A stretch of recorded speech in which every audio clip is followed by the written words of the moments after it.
സ്ഥാപിച്ചിരിക്കുന്നത്. നമുക്കറിയാം, പ്രിയമപരൻ്റെയതൻ പ്രിയം സ്വകീയ പ്രിയം അപരപ്രിയം ഇപ്രകാരമാകും നയം. അതിനാലെ നരന്നു നന്മ നൽകും ക്രിയ അപരപ്രിയം ഹേതുവായി വരണം.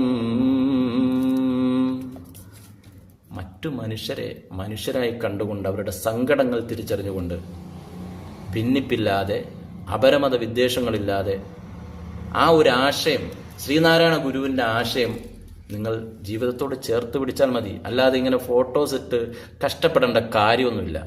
അല്ലെങ്കിൽ എന്തു വേണം?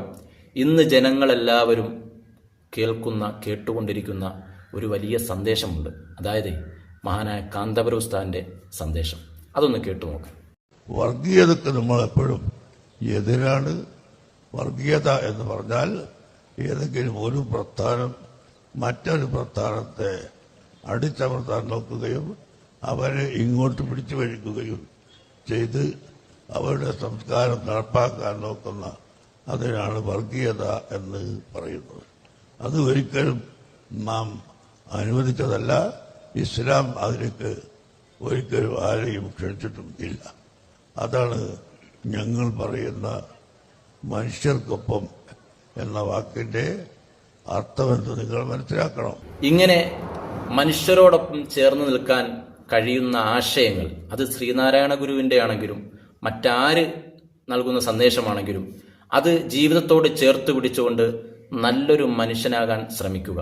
അല്ലാതെ ഇതുപോലെയുള്ള രൗദ്രഭാഗങ്ങൾ, ഇങ്ങനെയുള്ള നവരസങ്ങൾ കാണിച്ചിട്ടൊന്നും ഒരു കാര്യമില്ല. മനുഷ്യരോടൊപ്പം നമ്മൾ ചേർന്ന് നിന്നാൽ നമ്മളെല്ലാവരും മനുഷ്യരാകും എന്ന് നമ്മൾ തിരിച്ചറിയുമ്പോഴാണ് നമ്മൾ യഥാർത്ഥ മനുഷ്യരാകുന്നത്. അല്ലാതെ ഇങ്ങനെ കാണിച്ചിട്ട് കാര്യമില്ല.